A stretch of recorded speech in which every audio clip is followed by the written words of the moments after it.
관절염에 쓰이는 600여 종의 천연물 중 과학적인 스크리닝을 통해 항염 및 항산화 효과가 높은 3가지 생약을 선별하여 새롭게 조합한 국내 천연물 신약 1호 조인스정. 기존의 한약 처방에서 유래한 조합이 아닌 과학적인 방법을 통해 개발된 조인스정은 1997년 허가 이후 다양한 연구를 통해 효과와 안전성에 대한 과학적 근거가 마련되었습니다. 2002년 타임즈에 소개되고 여러 기술상을 수상하며 기술적으로 인정받은 국내 천연물 신약 1호 조인스정. 믿고 처방할 수 있습니다. 2002년 2월 국내 천연물 신약 1호 조인스정이 발매되었습니다. 먼저 5회 환자를 대상으로 효과와 안전성 결과를 확인한 조인스정은 2008년 RA 적응증을 추가 획득하며 천연물 신약에 대한 우려를 불식시켰습니다. 많은 분들이 선택한 조인스. 효과로 전해지는 믿음입니다.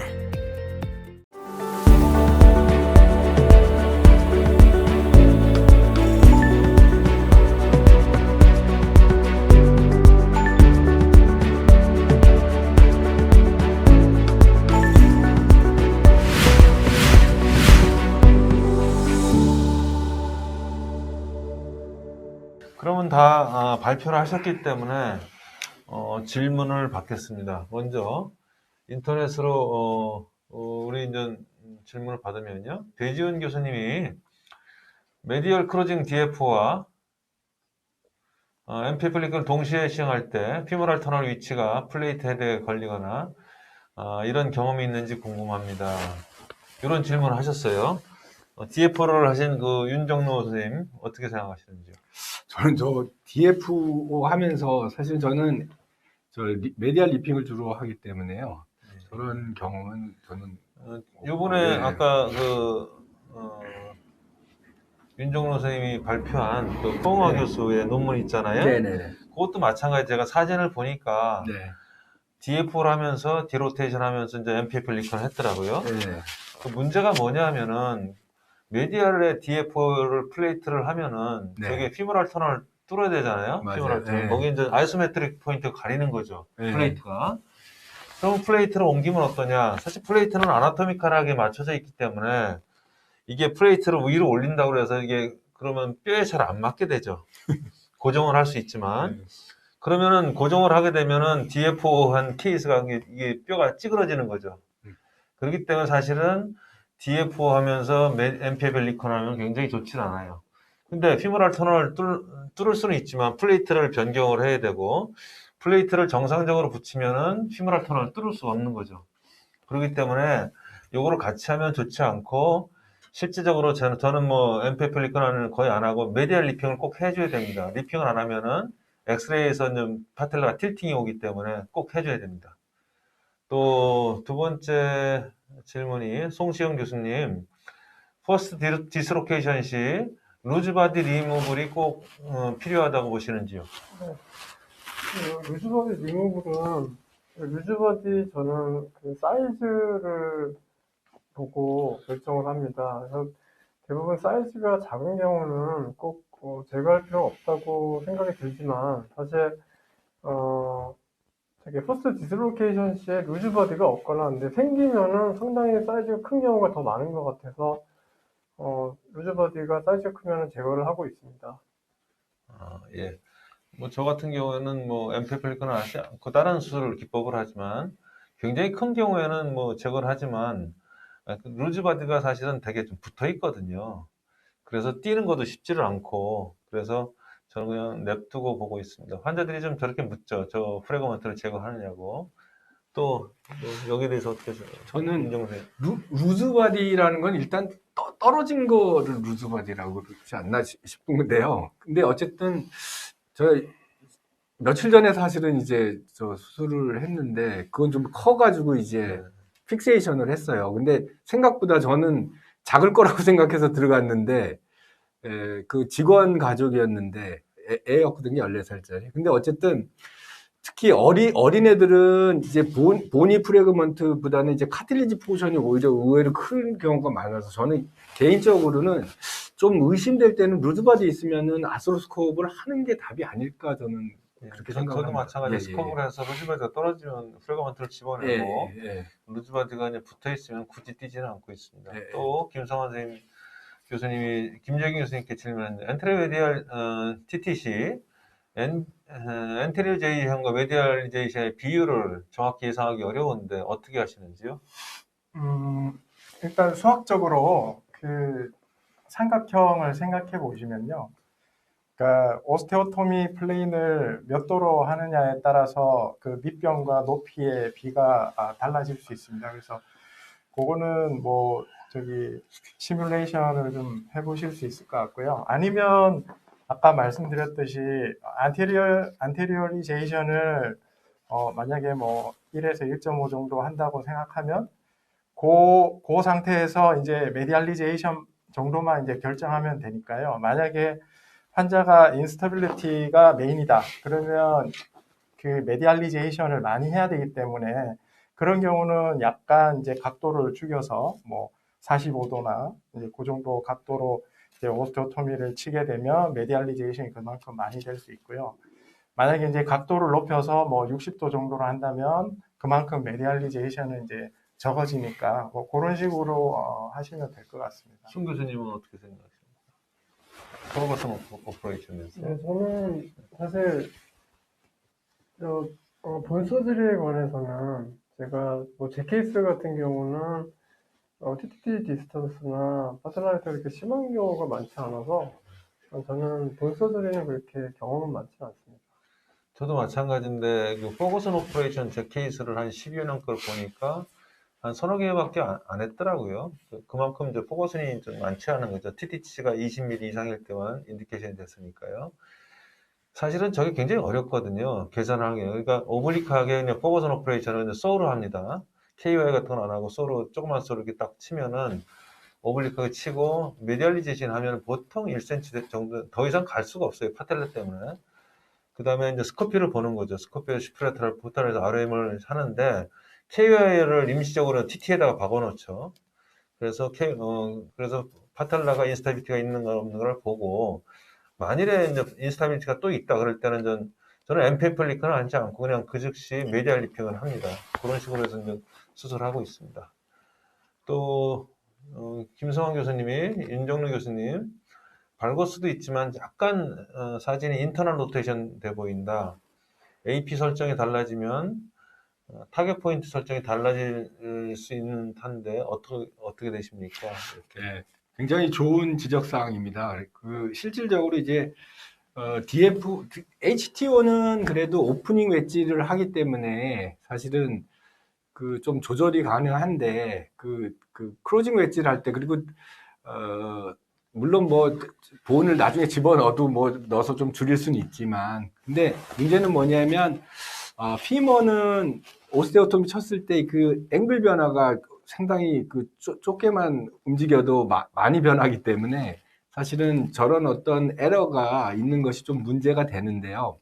저 환자에서 국한해서 이제 말씀드리고 싶은 건 뭐냐면 저 환자는 사실 제가 지금 고민을 했던 게 뭐냐면 라테랄 디스탈 페모랄 앵글을 디포미티와 사실은 웨이트 베어링 라인을 따졌을 때 이제 사실은 그것이 두 개가 그 디포머티와 그 웨이트 베어링 라인의 코렉션이 사실 맞지를 않아서 그것이 이제 어디를 기준으로 해서 할 것이냐 가지고 고민을 했었는데 사실은 오른쪽 왼쪽 이렇게 나눠 봤을 때 오른쪽에서는 약간 그래서 오버 코렉션이 좀 됐어요 사실은. 근데 왼쪽 같은 경우는 언더 코렉션을 하고 인트라오퍼레이티브하게 다시 한번 조정을 해보니까 그게 제가 예상한 것보다 언더 코렉션이 돼서 실질적으로 말씀드리거는 프리오피 엑스레이에서 그거를 정확히 재는 것도 중요하지만 인트라오퍼레이티브하게 로드를 세워가지고 다시 한번 체크하는 것도 중요할 것 같고 그런 면이 있습니다. 근데 분명한 거는 뭐냐면은 정확한 엑스레이를 얻는 것은 중요합니다. 근데 엑스레이가 아시다시피 그냥 영상학과 기사들이 이제 돼서 하기 때문에 좀 에러가 있게 나오기도 합니다, 사실은. 네. 그래서 저거는 뭐 DF 할 때 타겟 포인트는 저하고 이제 배지영 교수하고 카테바 스터디를 했는데요. 에피콘다일 쪽에 항상 하시는 게 좋을 것 같습니다. 오픈 DF를 하든 크로즈 DF를 하든, 왜냐하면은 그 에피콘달 위쪽은 다이아피스이기 때문에 굉장히 딱딱하거든요. 그래서 약간 에피콘달 쪽에서 타겟 포인트를 놓고 어떻게 하는 게 좋을 것 같고요. 그 다음에 이대희 교수님이 퍼스트 파텔라 디스로케이션이 있는 경우 어떻게 하나요? 수술은 어떤 경우에 해야 하는지 결정이 어려운 것 같습니다. 조언 부탁드립니다. 송 교수님, 한 번 빠졌을 때 수술하시나요? 아니면 두 번 빠졌을 때 수술하시나요? 네, 저는 한 번 빠졌을 때는 수술을 안 하고 있습니다. 근데 제가 최근 논문에서 보면 그 어떤 그룹에서는 그 리스크 팩터가 여러 가지 컴바인 돼 있다면은 그 어차피 빠질 걸로 예상해서 수술한다는 그런 논문도 봤는데, 또 제가 또 서베이 논문, 재미있는 논문을 봤는데, 그런 파테라피멀 리서치 그룹에 있는 사람들하고 한테 설문 조사를 해본 결과 퍼스트 타임 디스로케이션에서는 루즈 바디가 없는 한 수술을 모든 사람들이 다 안 한다는 그런 논문도 봤습니다. 또 김 교수님은 첫 번째 빠질 때 수술하시나요? 퍼스트 타임은 하지 않습니다. 이제 뭐 아까 케이스에도 보셨지만 일단 컨저버티브 트리트먼트를 하고요. 만약에 뭐 그다음 계속해서 이제 빠지거나 아니면 환자가 빠질 것 같은 불안한 증상이 있거나 그러면 이제 그때 수술을 또 결정합니다. 윤 교수님은 네, 저도 동의합니다. 이게 퍼스트 타임 디스로케이션이 아까 우리 송 교수님이 얘기하셨다시피 루즈바디에 없고 그런 어떤 뭐 할 게 없다면, 사실은 프로시저가 없다면은 퍼스트 타임 디스로케이션은 컨저버티브 하는 것을 대부분의 논문에서도 그렇고, 제가 이게 그 외국 심포지움에 나가도 벌써 퍼스트 타임 디스로케이터는 그냥 컨저버티브가 거의 답인 게 아닌가 이렇게 저는 생각을 하고 있습니다. 5년 전까지는 그렇게 했는데 네네.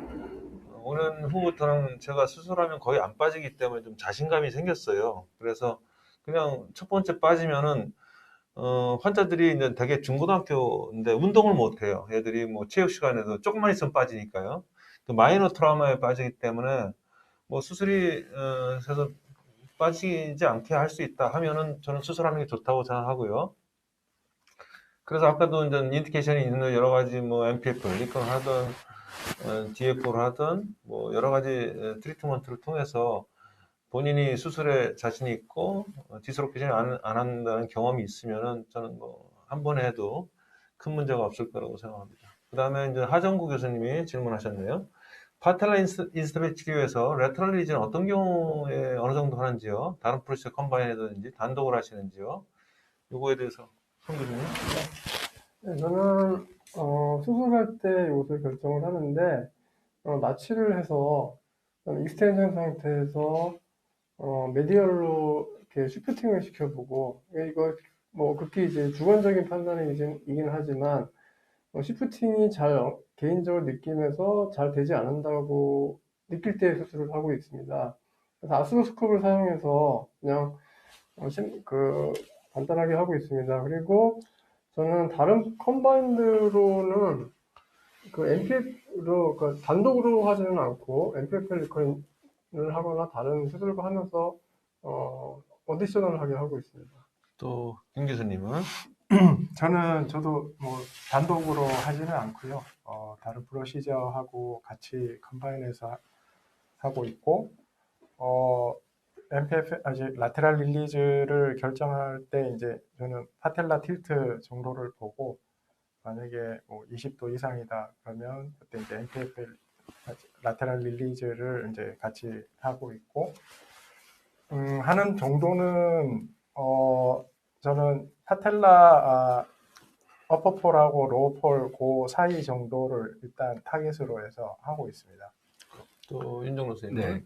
저도 단독으로는 하진 않습니다. 단독으로는 하진 않고, 이제 예를 들어서 이제 그 인트라 오퍼러티브하게 결정하는 게 더 맞는 것 같아요. 아까 그 파텔라 글라이딩이나 우리가 김재균 교수님 얘기한 것처럼 뭐 20도 틸팅이 있는 게 사실은 인디케이션이 이제 거기서부터 될 텐데, 어느 정도 생각은 하지만 파텔라 글라이딩이 어느 정도 되는지, 그 다음에 우리가 뭐 TT 트랜스퍼를 하거나 이럴 때도 안 움직이는 경우가 꽤 있거든요. 릴리즈를 할 수밖에 없는 경우가 있고, 그렇기 때문에 그 인트라오퍼러티브 파텔라 글라이딩을 가지고 결정을 한다.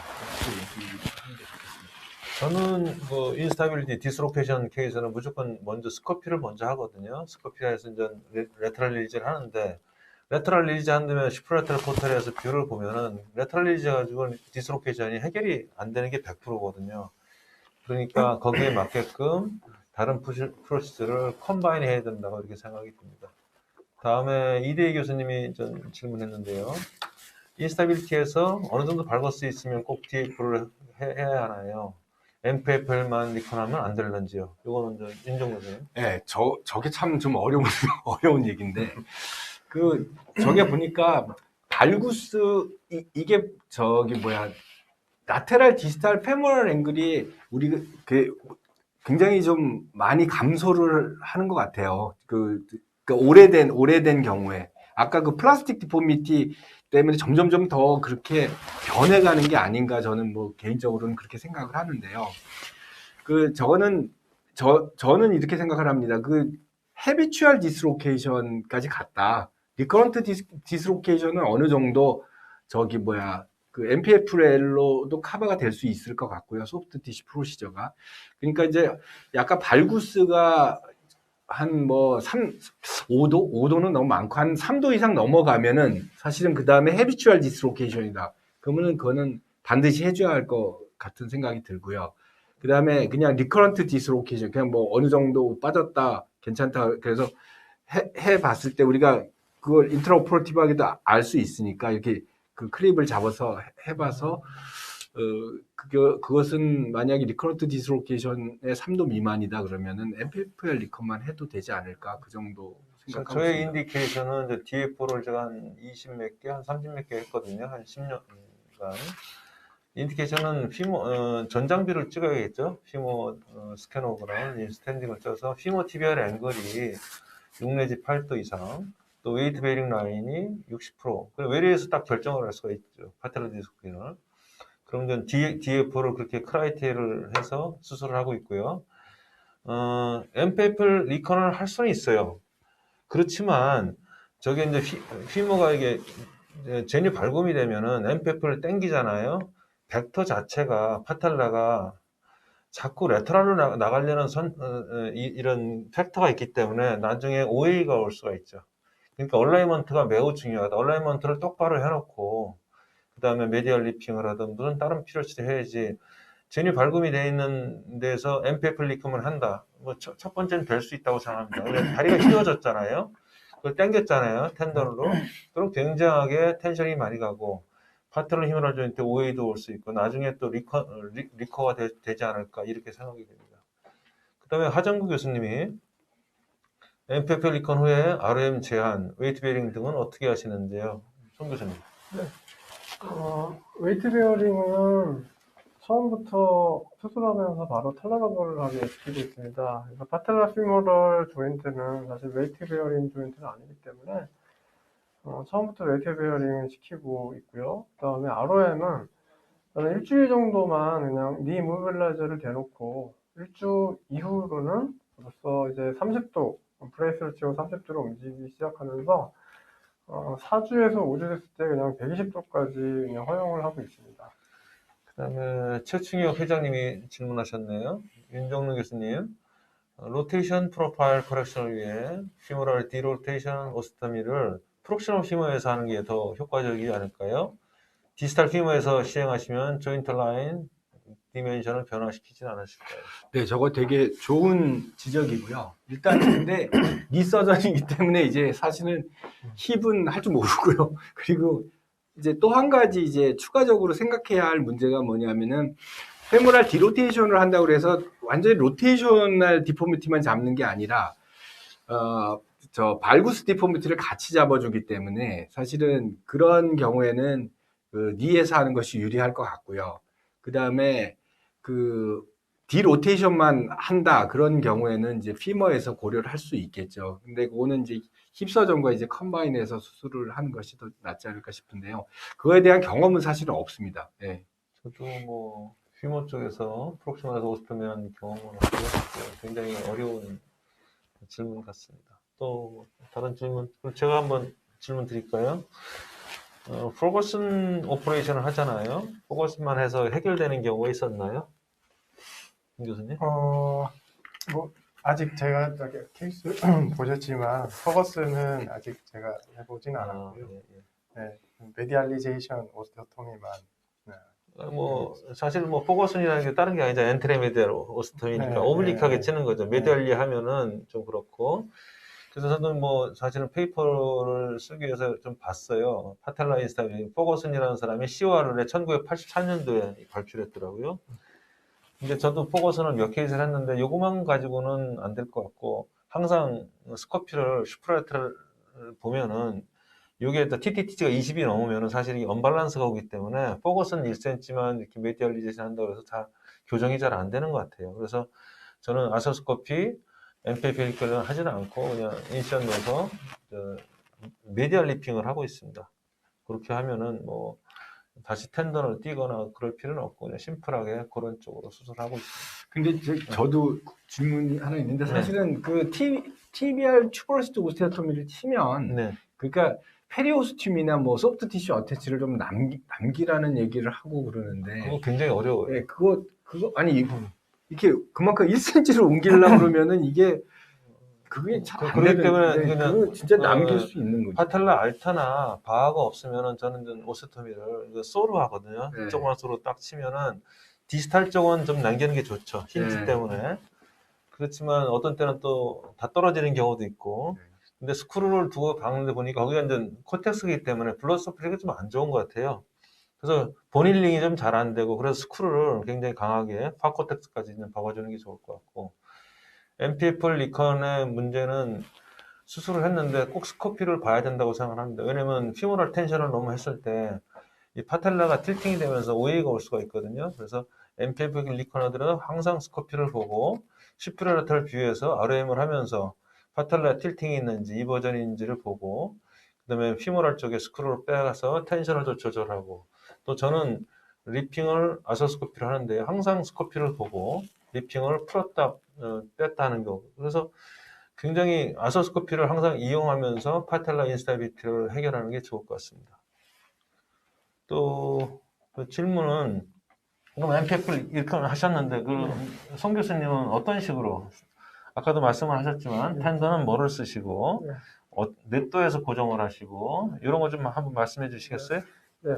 일단 먼저 저는 그래프트 선택을 할 때는 오토 핫스트링을 사용하는데 웬만하면 이제 그라실리스를 좀 더 사용하려고 해서 남자 같은 경우는 그라실리스 텐던이 두껍다 그러면 그라실리스를 사용하지만 여자 어린 사춘기 여자들은 텐던이 좀 그라실리스는 너무 얇아서요. 그런 경우 세미티를 사용하고 있고 아나토미컬 더블 번들 리컨스트럭션을 하고 있습니다. 그리고 고정 각도는 저는 30도보다는 조금 20도에 가깝게 저는 개인적으로 30도면 약간 맥스해지는 경우가 좀 경험이 있어서 그런 식으로 하고 있고 텐션은 파이널 픽스에선 당겨봐서 1cm 정도 라테럴 디스플레이스 정도가 될 수 있을 정도에서 고정하고 있습니다.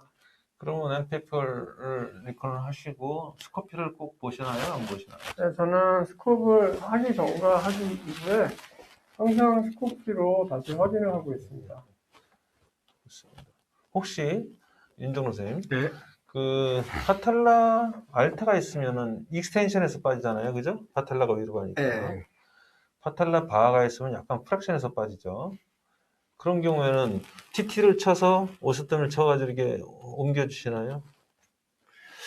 그러니까 파텔라 알타 이게 참 제가 사실 아까 그 DFO로 먼저 저 DFO만 하고 지금 기다리고 있는데 저는 이게 선생님 지금 그 알타 아이솔레이트이잖아요. 아이솔레이트되고 아까도 DF 하면서 파텔라 알타게 네. 컴바인해서 수술을 하시는지. 네, 컴바인을 해서 하는 게 아이디얼하죠. 근데 실질적으로 저는 이제 개인적으로 만약에 오스테오토미 2군데를 쳐야 한다 그러면 저는 스테이지드 OP를 하게 되고요. 그다음에 메인 프로시저를 먼저 하고 그다음에 근데 저도 뭐 많지는 않지만은 보통 메인 프로시저를 하면은 좋아지니까 이게 그 다음에 또 하기는 좀, 그리고 또 젊은 여성인 경우 있기 때문에. 알타더라도 예. 뭐 DF4를 잘하면은 좀 빠지진 않고 좋은데, 예. 저도 초창기에는 그랬는데 요즘에는 좀 그런 게 보이면은 DF4를 하면서 그냥 아주 같이 동시에 TT를 쳐서 알타를 좀 밑으로 내리면은 쉽게 컴바인을 수술할 수가 있죠. 선생님, 아까 제가 약간 강의할 때 얘기를 했던 내용인데, 오픈 웨지 DF5. 예. 그게 사실은 파텔라 알타에 조금 유리하다는 유리하지만 제 하고 생각은 좀 있는데, 반대거든요. 예. 오픈 DF4를 하면은 네. 파텔라 디스로케이션이 해결이 되는데, 오픈하면은 다리가 길어지잖아요. 네. 예를 들어서 토탈리를 하는데 폴리에틸렌은 10mm, 12mm, 14mm면 파텔라가 빠지잖아요. 그죠? 똑같은 생각이라고 됩니다. 그래서 토탈리가 14mm 폴리를 썼는데 10mm로 하면은 파텔라가 약간 들어오는 경향이 있거든요. 그러니까 크로즈 DF4를 해야지만이 파텔라가 들어오고, 오픈 DF4를 하면 아까 말씀드린 대로 알타는 해결하지만 파텔라가 자꾸 빠지려고 그래요. 레터럴 쪽으로. 되도록이면은 인스타빌리티는 크로즈 DF를 해야 된다. 이렇게 생각이 됩니다. 네. 또 이제 진단에 김정우 선생님, 예. 이렇게 평소에 궁금한 거였는데, 그러니까 제 케이스 중에 이렇게 발구스 디포미티 있으면서 TTPG 20mm 이상 나왔던 케이스가 있었거든요. 그런 경우 발구스를 코렉션하면서 TTO까지 같이 해야 될지 되게 좀 고민이 됐었거든요. 네. 이걸 좀 마지막으로 시간 네. 내서 저는 대답해 주시죠. 지금 얘기했다시피 저는 원스테이지로 하는 게 좀 부담스럽더라고요. 부담스럽고, 그리고 또 ROM 리미테이션도 올 수가 있고, 그래서 되도록이면은 그 메인 프로시저를 먼저 하고 한번 좀 기다려 보는 게 어떨까 싶습니다. 그러면 DF4를 먼저 네. 하시고. 그러면 시간이 다 됐는데 마지막으로 우리 최충혁 교수님의 질문을 마지막으로 이 섹션을 마치겠습니다. 헤비추얼 디스로케이션 인프렉션 혹은 헤비추얼 인익스텐션 각각 머천트 뷰가 아닌 CT 검사를 하면 트로클리아 디펙트나 리전이 발견되지는 않는지요? 윤정은 선생님? 네, 저거는 좋은 생각인데요. 저거는 제가 포커싱을 못 해봤습니다. 그래갖고 저거는 한번 찾아보겠습니다. 그래갖고 그 디펙트가 뭐 프랙션시에 빠지면 이쪽에 우리가 뭐 힐삭스 리전이 생기듯이 이쪽에 생기고 저쪽에 생기고 뭐 그런 말씀인 것 같아요. 근데 되게 좋은 생각인 것 같고요.